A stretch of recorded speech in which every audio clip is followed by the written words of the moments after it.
Good evening. I'm Dr. Spirit, and this is my channel, and this is a series called Deleted Ancestral History Series.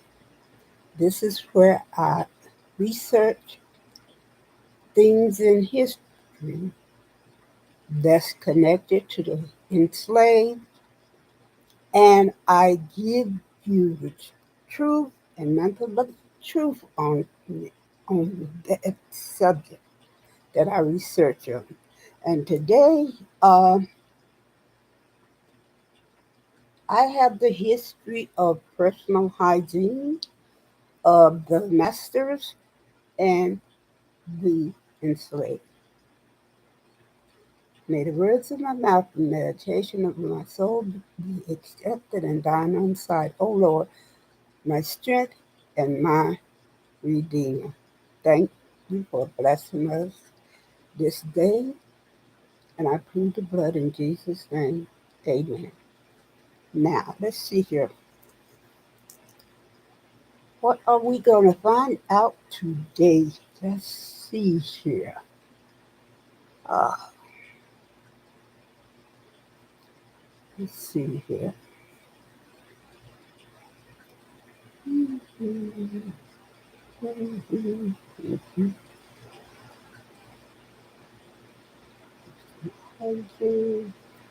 Okay, this is a question I ask myself, then I research each thing. Enslaved plus the Europeans and their connection of to learning personal hygiene and their ethics across America. Define what, where, when, why, what was the slave hygiene like, and what was personal hygiene like with the Europeans. And this is what, why, when, where, whom, implementation, summary, conclusion, and my opinion. Let's get started. Hmm. This is a fascinating and complex topic that weaves together history, culture, health, and power. Let's break it down into digestible parts to explore the evolution and the impact of hygiene practices among slaves and Europeans alike, and how these shape American society. Okay, the hygiene among enslaved people in America. What and where? Enslaved people in the U.S., particularly in the South, lived in harsh conditions with limited access to clean water, soap, or medical care. Hygiene was often self managed, using natural resources like herbs, homemade brooms, and communal knowledge. When and why, from the 1600s through the Civil War era, enslaved people maintained hygiene as a form of dignity. Yes, they learned this from Africa. Health preservation and cultural continuity despite systemic neglect. They developed their own practices, rooted, as I said, in African traditions and adapted to plantation life. How and by whom? Enslaved women often led domestic hygiene efforts, crafting brooms from local plants and sweeping both interiors and yards. Biblically, herbal remedies and folk medicine were used to treat illnesses, often passed down early through community healers. Yeah, I learned some things that was passed down to my mom and then down to me. I learned them myself from her, and they do pass them down from one generation to another to another to another, and it's a continuity. Challenges: overcrowded cabins, poor sanitation, and lack of medical care led to high rates of diseases like typhoid, cholera, and tuberculosis. Slaveholders rarely prioritized hygiene unless it affected labor productivity. Let me mention this again now. Slaveholders rarely prioritized hygiene unless it affected labor productivity. I had heard that European hygiene practices, what and where European settlers brought varied hygiene customs dependent on their origin, and medieval and early modern Europe. Bathing was infrequent, and cleanliness was often associated with changing linen rather than washing the body. Yeah, I heard that too. When and why? In the 18th century, bathing gained popularity among the elite, but it wasn't until the 19th century, with the rise of germ theory and public health, that hygiene became a widespread concern. Cleanliness became linked to morality, health, and social status. Okay, implementation in America. European Americans began building bathhouses, installing plumbing, and promoting soap use in the 1800s. Hygiene education expanded through schools, churches, and public health campaigns. Okay, intersection and influence in America. Connection between enslaved and European practices. Enslaved Africans often had more practical hygiene knowledge. They learned from their ancestors. And, and people of color are much more, I put it this way, uh, cleaner than the Europeans. Like, I'll explain it this way. We start from the tip of our head to the tip of our toes, every inch of our body. And we frequently have different uh, apparatus to wash different areas. Like we may have a washcloth that is just for our face. That's it. Then we may have a washcloth or a back scrubber, okay?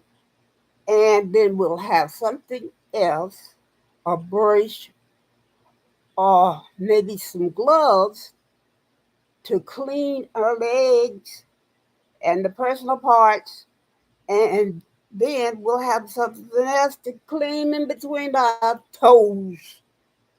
So we clean every inch of our body with different things. Okay, enslaved, we learned that from our ancestors. And we were taught that when we were very, very young. Enslaved people of color often had more practical hygiene knowledge, especially in herbal medicine and sanitation, which influenced rural and plantation health practices. European Americans eventually adopted some of these folk remedies and techniques, especially in areas lacking formal medical infrastructure. Impact across America. Hygiene disparities contributed to long term health inequities, especially among people of color and their community. The legacy of neglect and experimentation on enslaved bodies shaped mistrust in medical systems and public health. In summary and conclusion, enslaved Africans maintained hygiene through ingenuity and resilience despite systemic neglect. Yeah, very clean people. European Americans evolved from minimal hygiene to more structured practices driven by science and social norms. Their intersection in America created a complex legacy of health inequality and cultural exchange, opinion, and reflection. The story of hygiene in America is not just about soap, true, and water. It's about survival, resilience, and transformation. Enslaved people of color, their efforts to maintain cleanliness were acts of autonomy and care in a system designed to strip them of both. Meanwhile, European Americans evolving hygiene standards reflecting reflected shifting ideas of health, class, and civilization. Together, these histories shape the public health landscape we navigate today. Okay, so that's just a tidbit of how different our personal hygiene, people of color, and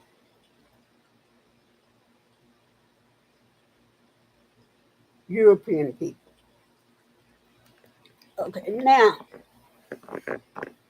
with people of color, uh, personal hygiene begins at home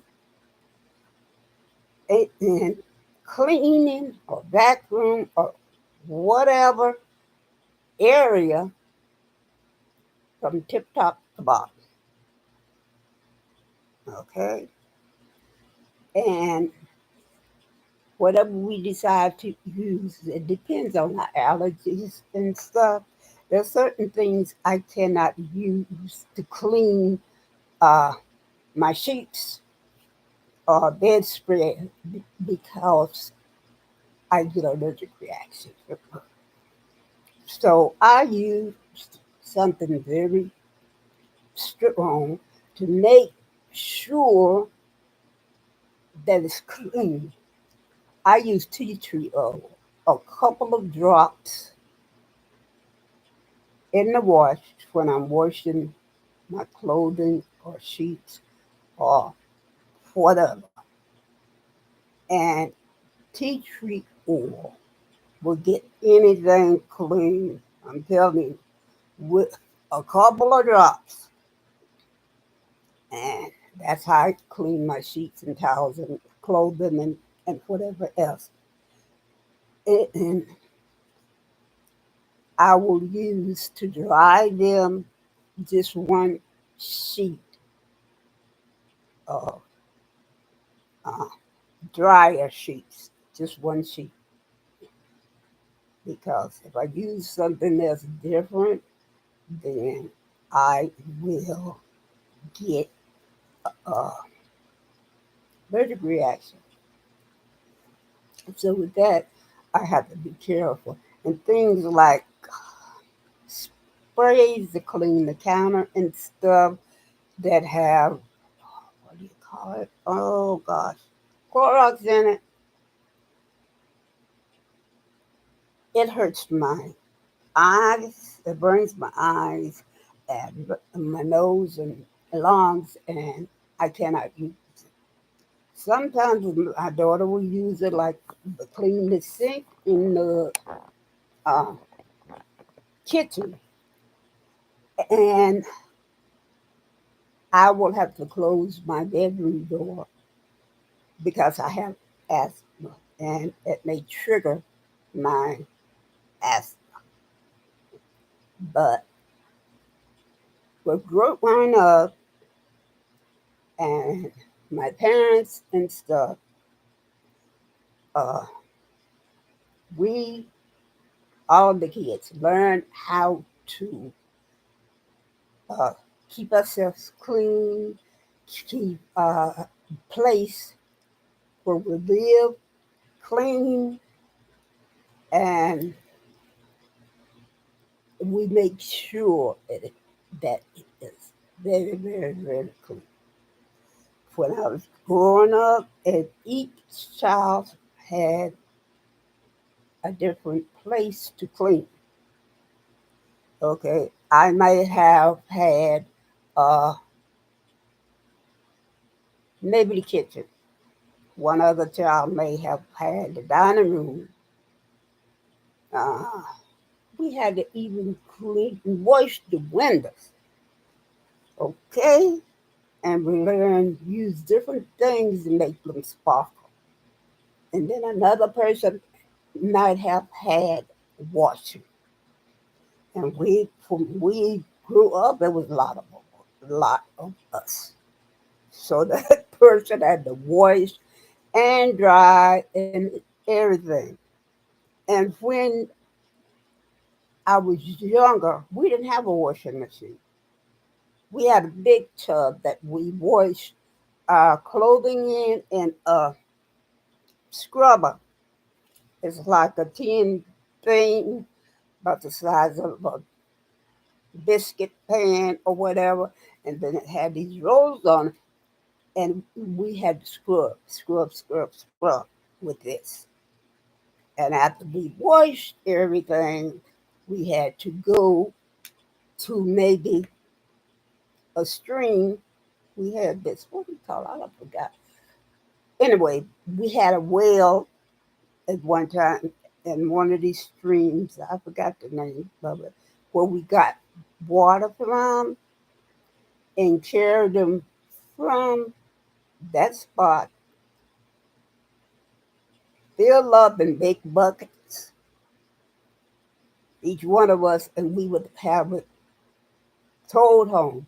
It might have been me and my brother, because he's like 3 years older than me or whatever.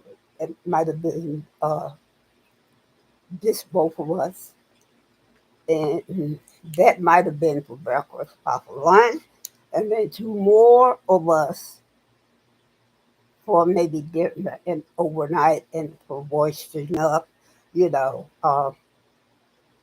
And we had this big tub that we would bathe in, heat the water, and then put them in the tub, and then bathe in it, wash the face, every part of our body. Okay, so that's how we were brought up. in our culture to make sure we clean ourselves good.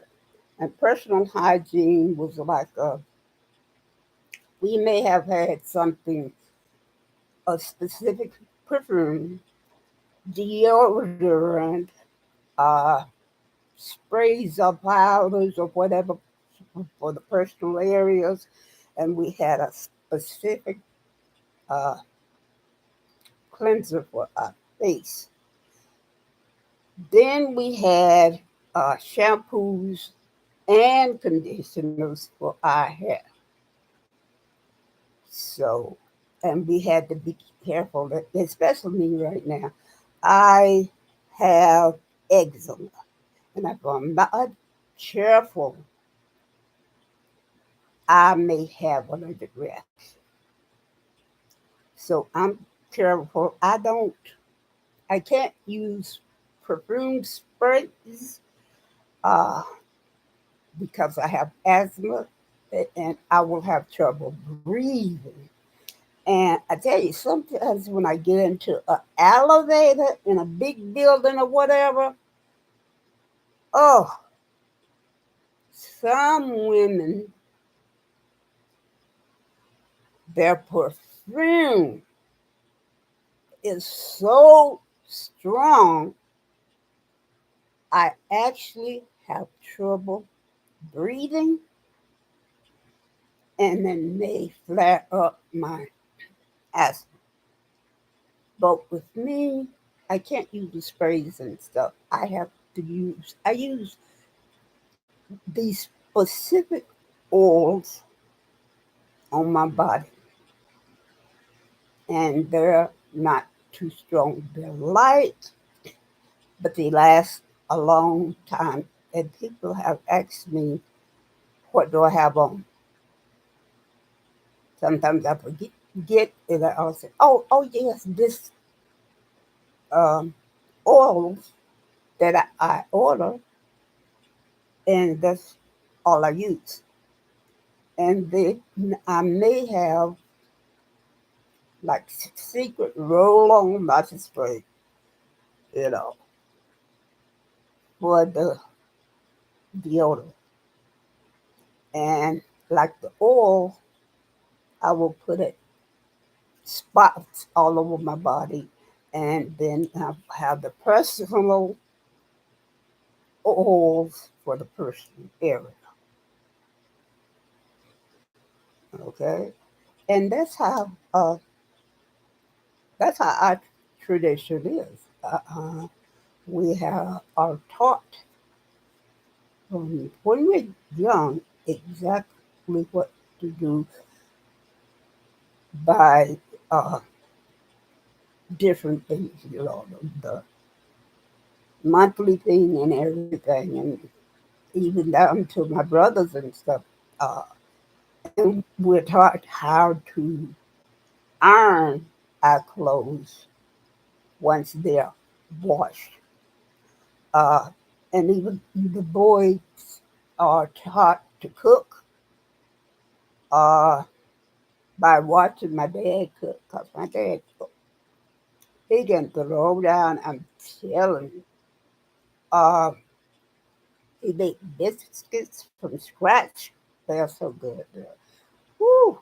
And then cakes, he know how to make cakes from scratch, all of them. And so we learned how to do things not only my from my mom, but my dad also. With me, mostly from my my dad, uh, because I love to watch him cook, and he's a good cook.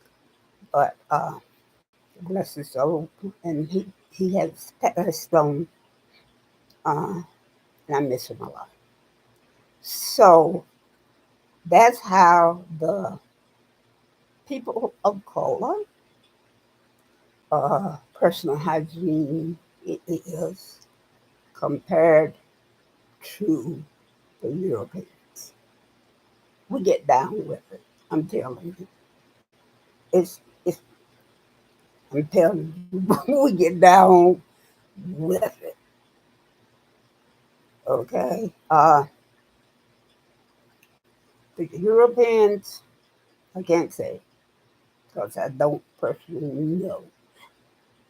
Just from researching what I mentioned to you, there's a big difference with personal hygiene between the Europeans and our ancestors and the descendants with personal hygiene. So, well, thank you for coming and watching and learning. And take care of yourself and each other. And please pass it on. Namaste.